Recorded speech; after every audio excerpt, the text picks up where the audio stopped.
तो नमस्कार दोस्तों, आज हम लेके आए हैं विज्ञान एवं प्रौद्योगिकी, अंतरिक्ष प्रौद्योगिकी के महत्वपूर्ण प्रश्न।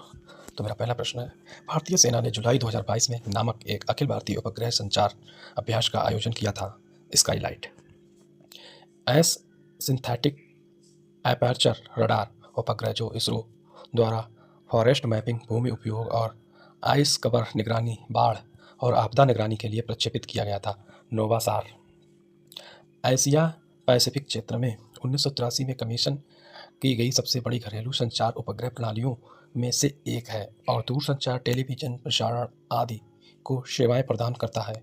इनसैट चंद्रमा के बारे में पता लगाने के लिए मिशन है। इसरो का GSLV F10 भारत का पहला स्वदेशी मानव अंतरिक्ष मिशन है। गगनयान हाल ही में खबरों में रहा OSIRIS रेक्स और है अंतरिक्षयान। उपग्रह INSAT-2E का प्रक्षेपण किया गया कोरू प्रक्षेपण केंद्र से।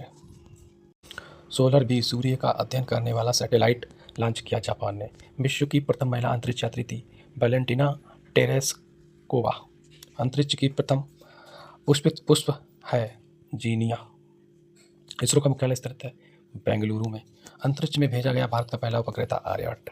वह भारतीय संस्थान जिसमें नेविगेशन सैटेलाइट में इस्तेमाल होने वाली परमाणु घड़ी को विकसित किया है, भारतीय अंतरिक्ष अनुसंधान संगठन। भारतीय वैज्ञानिकों द्वारा खोजी गई आकाशगंगाओं में सुपर क्लस्टर का नाम है सरस्वती। कैप्टन राकेश शर्मा ने एक सोवियत अंतरिक्ष कार्यक्रम में अंतरिक्ष की यात्रा की थी वर्ष 1984 में।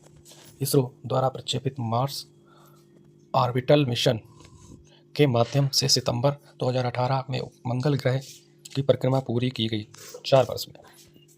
चंद्रयान-1 भारत का चंद्रमा पर पहला मिशन श्रीहरिकोटा से सफलतापूर्वक प्रक्षेपित किया गया 22 अक्टूबर 2008 को। अंतरिक्ष में भेजा गया भारत का पहला उपग्रह था आर्यभट्ट। विश्व का प्रथम संचार उपग्रह था टेलस्टार 1। अंतरिक्षयान मैगलेन भेजा गया था शुक्र ग्रह पर।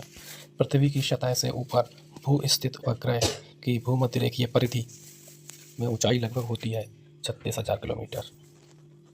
उपग्रह संचार में ऊपर भेजे जा रहे संकेतों और वापस आने वाले संकेतों की आवृत्तियों के बीच सही संबंध होता है, सदैव बड़ी होती है। पृथ्वी की सतह से ऊपर उपग्रह की ऊंचाई बढ़ने पर कक्षा को पूरा करने में लगने वाला समय बढ़ता है। चंद्रयान-2 रोवर जो प्रज्ञान नामक एक विद्युत उत्पादक प्रणाली है, वह है 6 पहियों वाला रोबोटिक वाहन। EOS-01 एक भूमि अवलोकन उपग्रह है जिसका अनुप्रयोग होता है कृषि, वनिकी तथा आपदा प्रबंधन में सहायता के लिए। निसार उपग्रह संगठनों द्वारा संयुक्त रूप से विकसित किया गया है, इसरो और नासा। सोनार अधिकांशतः प्रयोग में लाया जाता है नौ संचालकों द्वारा। भू स्तर उपग्रह की कक्षा होती है दीर्घवृत्ताकार। एक भू उपग्रह अपनी कक्षा में निरंतर गति करता है। वह अभिकेंद्र बल के प्रभाव से होता है जो प्राप्त होता है पृथ्वी द्वारा उपग्रह पर लगने वाले गुरुत्वाकर्षण से। एक कृत्रिम उपग्रह में विद्युत ऊर्जा का स्रोत होता है सौर सेल। नाभिकीय संलयन एवं गुरुत्वीय संकुचन से प्राप्त होता है तारे। पृथ्वी के परितः घूमने वाले कृत्रिम उपग्रह से बाहर गिराई गई गेंद पृथ्वी के परितः उपग्रह के समान आवर्तकाल के साथ उसी के कक्ष में घूमती रहेगी। अपने कक्ष में एक उपग्रह पृथ्वी का चक्कर लगाता रहता है। वह ऐसा करता है केंद्राभिमुखी बल के कारण। एक अंतरिक्ष यात्री अपने सहपाठी को चंद्रमा की सतह पर सुन नहीं सकता क्योंकि ध्वनि प्रचलित करने का माध्यम नहीं होता। एक खोजी उपग्रह जो देश की सीमाओं की चौकसी में सक्षम है रिसेट-2। नासा अमेरिकी अंतरिक्ष अभिकरण में कैप्लर नामक दूरबीन का प्रवर्तन किया पृथ्वी तुल्य उपग्रहों को जानने के लिए।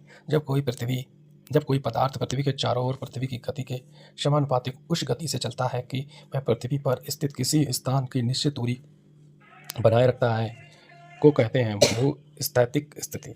द्रवित ऑक्सीजन या द्रवित हाइड्रोजन को औद्योगिक स्तर पर प्राप्त करने में प्रयुक्त प्रौद्योगिकी कहलाती है क्रायोजेनिक्स। अंतरिक्ष उपग्रह नहीं है SLV-3। अरे नासा के अपोलो मिशन ने चंद्रमा की सतह पर 25% का नक्शा बनाया था। भारत के चंद्रयान फर्स्ट में चंद्रमा की सतह के अंश का नक्शा बनाया 97%। भारतीय अंतरिक्ष अनुसंधान संगठन ने अपने मंगलयान को नाम MOM रखा है जिससे तात्पर्य है मार्स ऑर्बिटल मिशन।